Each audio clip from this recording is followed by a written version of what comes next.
Padmavati learning hub అనే ఈ ఛానల్‌కి మీ అందరికీ స్వాగతం. ఈరోజు వీడియోలో నేను how to improve English fluency అనేటటువంటి అంశాన్ని మీకు నేను వివరిస్తాను. ఈ ఛానల్‌ని మీరు కొత్తగా చూస్తున్నట్లయితే దయచేసి సబ్స్క్రైబ్ చేయండి, షేర్ చేయండి, కామెంట్ చేయండి మరియు లైక్ చేయండి. ఇక టాపిక్‌లోకి వెళ్దాము. How to improve English fluency. English ఫ్లూయెన్సీని మనం ఎలా పెంచుకోవాలి? సో మొదటగా మనం ఇంగ్లీష్‌లో ఫ్లూయెన్సీ అంటే ఏంటో మనం నేర్చుకుందాం. What is meant by fluency? So fluency అంటే ఏంటంటే ability to speak easily and accurately. అంటే మనం ఇంగ్లీష్ మాట్లాడేటప్పుడు మనం సులభంగా మాట్లాడటం మరియు యాక్యురేట్గా మాట్లాడటం. యాక్యురేట్గా అంటే సరిగ్గా మాట్లాడటం, ఎలాంటి తప్పులు లేకుండా మాట్లాడటం. అంటే మనం తెలుగు మీనింగ్ తీసుకున్నట్లయితే ఇంగ్లీష్లో ధారాళంగా మాట్లాడటం లేదా అనర్గళంగా మాట్లాడటం అనొచ్చు. అయితే మనం ఇంగ్లీష్ ఫ్లూయెంట్‌గా మాట్లాడకుండా చేసేటటువంటి అంశాలు ఏంటి? ఒకటేంటంటే ఫిల్లర్ వర్డ్స్. అంటే మనం ఇంగ్లీష్ మాట్లాడేటప్పుడు మనకు తెలియకుండానే కొన్ని ఊత పదాలు మాట్లాడుతూ ఉంటాము. లైక్, యాక్చువల్లీ, బేసికల్లీ, హ్మ్, యాహ్, అండ్ ఇలాంటివి మనం మాట్లాడుతూ ఉంటాము. ఇది కూడా ఇంగ్లీష్‌లో ఫ్లూయెన్సీగా మాట్లాడకుండా ఉండటానికి ఒక కారణం అవుతుంది. రెండవదేంటంటే గ్రామర్ ఎర్రర్స్. మనం ఇంగ్లీషు వ్యాకరణంలో కొన్ని తప్పులు చేస్తూ ఉంటాము. దీనివల్ల కూడా ఇంగ్లీషు ఫ్లూయెన్సీ అనేది సరిగ్గా రాదు. మూడవది ప్రొనౌన్సియేషన్. అంటే మనకు ఉచ్చారణలో ఎలాంటి దోషాలున్నప్పటికీ కూడా మనం ఇంగ్లీష్ మాట్లాడుతున్నప్పుడు అది ఫ్లూయెంట్‌గా మనకు అనిపించదు. ఇంకొకటేంటంటే beginning and end of the sentence. చాలా సార్లు మనం ఏం చేస్తామంటే సెంటెన్స్‌ను బిగిన్ చేయటం గాని, ఎండ్ చేయటం గాని అంటే మొదలెట్టటం గాని, దాన్ని పూర్తి చేయటం గాని సరిగ్గా చేస్తూ ఉండకపోవడం ఉంటుంది. సో ఇది కూడా ఫ్లూయెన్సీ లేకపోవడానికి ఒక కారణం. అదే రకంగా ఫర్గెట్టింగ్ ద వర్డ్స్. అంటే మనం ఇంగ్లీష్ వొకాబులరీ మనకు సరిగ్గా లేనప్పుడు ఆ సరైన సందర్భంలో ఆ సరైనటువంటి పదం మనకు గుర్తురాదు. దానివల్ల కూడా ఇంగ్లీష్ ఫ్లూయెన్సీ అనేది సరిగ్గా ఉండదు. సో ఈ కారణాలు మనకు ఇంగ్లీష్‌లో మనం ఫ్లూయెంట్‌గా మాట్లాడకుండా ఉండటానికి ప్రాబ్లమ్‌గా ఉంటాయి. సో మనం ఏం చేయాలి అంటే first we need to identify the problems. అంటే ఈ సమస్యలన్నిటిని మనం గుర్తించాలి. సో ఇది ఎలా గుర్తిస్తాము అంటే మనం మాట్లాడేటప్పుడు ఏం చేయాలి అంటే మనం రికార్డ్ చేయాలి. రికార్డ్ చేసినప్పుడు సెల్ ఫోన్‌ని ఉపయోగించి మనం రికార్డ్ చేసి విన్నప్పుడు మనకి ఈ ప్రాబ్లమ్స్ అన్నీ కూడా మనకు తెలుస్తాయి. అంటే మనం ఇంగ్లీష్‌లో ఫ్లూయెంట్‌గా మాట్లాడకపోవడానికి కారణమైనటువంటి ఫిల్లర్ వర్డ్స్ కానీ, లేకుంటే ఇంగ్లీష్ గ్రామర్‌లో ఉన్నటువంటి తప్పులు గాని, సెంటెన్స్ బిగిన్, ఎండ్ చేసేటటువంటి విషయాలు గాని, ప్రొనౌన్సియేషన్ ప్రాబ్లమ్స్ కానీ ఇవన్నీ తెలుస్తాయి. మొదటగా మనం రికార్డింగ్ చేయటం వల్ల, మళ్ళీ రికార్డ్ చేసిన తర్వాత వినటం వల్ల ఈ సమస్యలను మనం గుర్తించగలుగుతాము. ఇది మొదటి స్టెప్. రెండవదేంటంటే ఎప్పుడూ కూడా ఇది గుర్తెరిగిన తర్వాత చాలామంది ఏం చేస్తూ ఉంటారంటే, ఎదుటి వాళ్ళకి నేను సరిగ్గా ఇంగ్లీష్ మాట్లాడలేననుకోండి, మీరేమి అనుకోకండి. ఇలాంటివి నెగెటివ్ చెప్తారు. నాకు ఇంగ్లీష్ రాదండి. నేను ఇంగ్లీష్ ఎంత ప్రయత్నించినా గాని నేను సరిగ్గా మాట్లాడలేకపోతున్నాను అనేటటువంటి కంక్లూజన్‌కి వస్తూ ఉంటారు. అలా కాకుండా ఏం చేయాలంటే మనం పాజిటివ్ సజెషన్స్ ఇచ్చుకోవాలి. నేను ఇంగ్లీష్ బాగా మాట్లాడగలుగుతాను. నేను ఇంగ్లీష్ మాట్లాడటానికి ప్రయత్నిస్తాను. Over a period of time నేనన్నీ కూడా కరెక్షన్స్ చేసుకుంటూ వెళ్ళినప్పుడు ఇంగ్లీష్‌లో నేను బాగా మాట్లాడగలుగుతాను. ఇంగ్లీష్‌లో ఫ్లూయెంట్‌గా మాట్లాడగలుగుతాను. కాన్ఫిడెంట్‌గా మాట్లాడగలుగుతాను. ఇలాంటి పాజిటివ్ సజెషన్స్ మనం మైండ్‌కు పదే పదే ఇచ్చుకోవాలి. ఇది చాలా ముఖ్యమైనటువంటిది. తర్వాత షో ఇంట్రెస్ట్ టువర్డ్స్ స్పీకింగ్.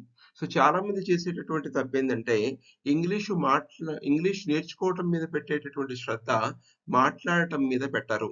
కాబట్టి ఇంగ్లీష్ మాట్లాడటానికి మనం ఆసక్తి చూపించాలి. మనతో మనమన్నా మాట్లాడాలి, స్నేహితులతో మాట్లాడాలి, ఏదైనా సందర్భం వచ్చినప్పుడు మాట్లాడాలి. కాబట్టి చాలా చాలా ముఖ్యమైనది ఏంటంటే so show interest towards speaking. తర్వాత మనం ఏంటంటే ప్రాక్టీస్ చేయాలి. అంటే ప్రాక్టీస్ చేయటం వల్ల ఏమవుతుంది అంటే డెఫినెట్‌గా మనం ఇంగ్లీష్‌ను మనం ఫ్లూయెంట్‌గా మాట్లాడగలుగుతాము. ఇంగ్లీష్ ఫ్లూయెంట్‌గా మాట్లాడకపోవడానికి ఏవైతే కారణాలు మనం ఐడెంటిఫై చేశామో దాని నుంచి మనం ఓవర్‌కమ్ అవుతాము. సాధన చేయటం వల్ల డెఫినెట్‌గా మనం ఒక పర్ఫెక్షన్ వైపుగా మనం ప్రయాణం చేయగలుగుతాము. అదే రకంగా రెపిటేషన్. అంటే ఏదైనా రిపీట్ చేయటం వల్ల అడ్వాంటేజ్ ఉంది. అంటే నంబర్ ఆఫ్ టైమ్స్ రిపీట్ చేయటం వల్ల ఏమవుతుంది అంటే మనకు చాలా బాగా గుర్తుండిపోతుంది. ఆ ప్రాసెస్ బాగా గుర్తుండిపోతుంది. దానివల్ల ఏమవుతుందంటే డెఫినిట్‌గా మళ్ళీ మనం ఇంగ్లీష్ మాట్లాడినప్పుడు ఫ్లూయెంట్‌గా మాట్లాడగలుగుతాము. అంటే మీరు ఐడెంటిఫై చేసినటువంటి ప్రాబ్లమ్స్ నుంచి ఓవర్‌కమ్ చేస్తూ మనం ఏం చేయగలుగుతామంటే ఒక ఫ్లూయెంట్‌గా మాట్లాడేటటువంటి ప్రాసెస్‌లోకి రాగలుగుతాము. సో, అదే రకంగా ఇంకోటేంటంటే, మనం ఎల్ఎస్ఆర్‌డబ్ల్యూ స్కిల్స్ మీద దృష్టి పెట్టటం. అంటే ఎల్ అంటే లిజనింగ్, ఎస్ అంటే స్పీకింగ్, ఆర్ అంటే రీడింగ్, డబ్ల్యూ అంటే రైటింగ్. ఈ 4 స్కిల్స్ మీద, ఈ 4 నైపుణ్యాల మీద కూడా మనం శ్రద్ధ పెట్టాలి. అంటే ఇన్ అదర్ వర్డ్స్ మనం ఒక రకంగా ఇంగ్లీష్‌లో మనం మునిగి తేలాలి. అలాంటి వాతావరణంలోకి మనం వచ్చినప్పుడు, మనం ఆటోమేటికల్‌గానే ఇంగ్లీష్‌లో ఫ్లూయెంట్‌గా మనం మాట్లాడగలుగుతాము. ఆన్‌లైన్ రిసోర్సెస్‌ను బాగా ఉపయోగించుకోవాలి. ఎందుకంటే ఈ రోజున మనం ఇంగ్లీష్ మాట్లాడటానికి కావాల్సినటువంటి కమ్యూనిటీస్ అవైలబుల్ ఉన్నాయి. అదే రకంగా ఇంగ్లీష్‌లో మాట్లాడటానికి డిస్కషన్స్ బోర్డ్స్ ఉంటాయి. ఇంగ్లీష్ చదవటానికి, తర్వాత మనం ఇంగ్లీష్‌లో రాయటానికి, ఇంగ్లీష్ వినటానికి కావలసినటువంటి వనరులు మనకు ఆన్‌లైన్‌లో అవైలబుల్ ఉన్నాయి. కాబట్టి వాటిని మనం బాగా ఉపయోగించుకోవాలి. సో, అదే కాకుండా ఇంగ్లీష్ కాన్వర్సేషన్స్ ఎక్కువగా ఇంగ్లీషు సంభాషణల మీద మనం శ్రద్ధ పెట్టాలి. ఎందుకంటే డే టు డే లైఫ్‌లో మనం ఎక్కువగా కాన్వర్జేషన్సే మనకుంటాయి. కాబట్టి ఈ సంభాషణల మీద దృష్టి పెట్టాలి. వేరు వేరు సందర్భాలలో ఎలాంటి సంభాషణలు మనం ఉంటాయో ముందుగానే మనం నేర్చుకోవాలి.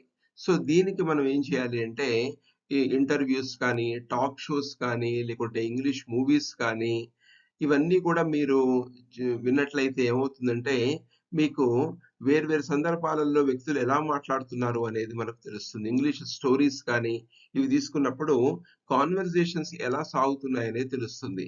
ఇది మనం ఇంగ్లీష్ మాట్లాడటానికి రెడీమేడ్‌గా మనకు ఉపయోగపడతాయి. అదే రకంగా స్పీక్ స్లోలీ అండ్ క్లియర్‌లీ. ఇది మొదటగా అంటే ఇంగ్లీష్‌లో మాట్లాడేటప్పుడు ముందుగా అంటే మనం బిగినర్స్ స్టేజ్‌లో ఉన్నప్పుడు నెమ్మదిగా మాట్లాడండి, స్పష్టంగా మాట్లాడండి. తొందరగా మనం మాట్లాడాల్సినటువంటి అవసరం లేదు.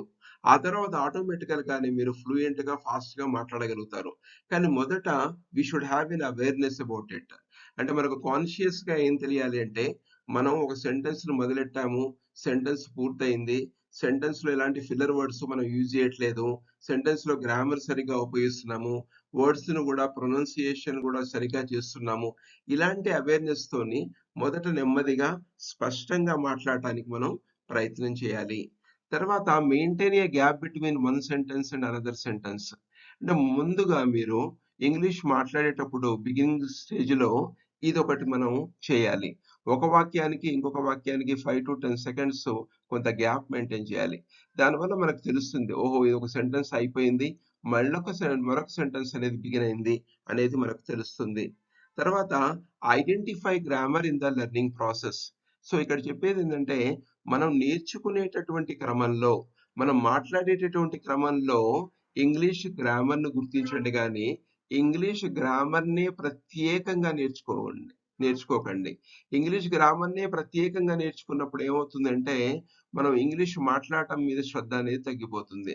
అందువల్ల ఇంగ్లీష్ మాట్లాడేటటువంటి ప్రాసెస్‌లో అది రీడింగ్ గాని, రైటింగ్ గాని, లిజనింగ్ గాని, స్పీకింగ్ గాని ఈ యాక్టివిటీస్ చేస్తున్నప్పుడే అక్కడ ఉండేటటువంటి గ్రామర్‌ని మీరు ఐడెంటిఫై చేయండి. సో, ఇలా చేస్తూ పోయినట్లయితే డెఫినిట్‌గా మీరు ఇంగ్లీష్‌లో ఫ్లూయెంట్‌గా మాట్లాడగలుగుతారు. అంటే మీరు సులభంగా మాట్లాడగలుగుతారు. అదే రకంగా మనకు ఎలాంటి తప్పులు లేకుండా మాట్లాడగలుగుతారు. అంటే సరిగ్గా మాట్లాడగలుగుతారు.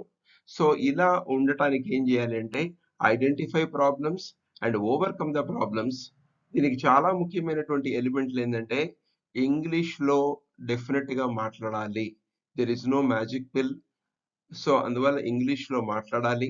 రెండవది ఏంటంటే, మనం ఏదైతే ప్రాబ్లమ్స్ అంటున్నామో, అది నెమ్మదిగా మనం ఓవర్‌కమ్ చేయటానికి మనకు ప్రాక్టీస్ అనేది బాగా ఉపయోగపడుతుంది. So, wish you all the best. Thank you. ఈ వీడియో మీకు నచ్చినట్లయితే దయచేసి సబ్స్క్రైబ్ చేయండి, షేర్ చేయండి, కామెంట్ చేయండి మరియు లైక్ చేయండి. Thank you. Thank you one and all.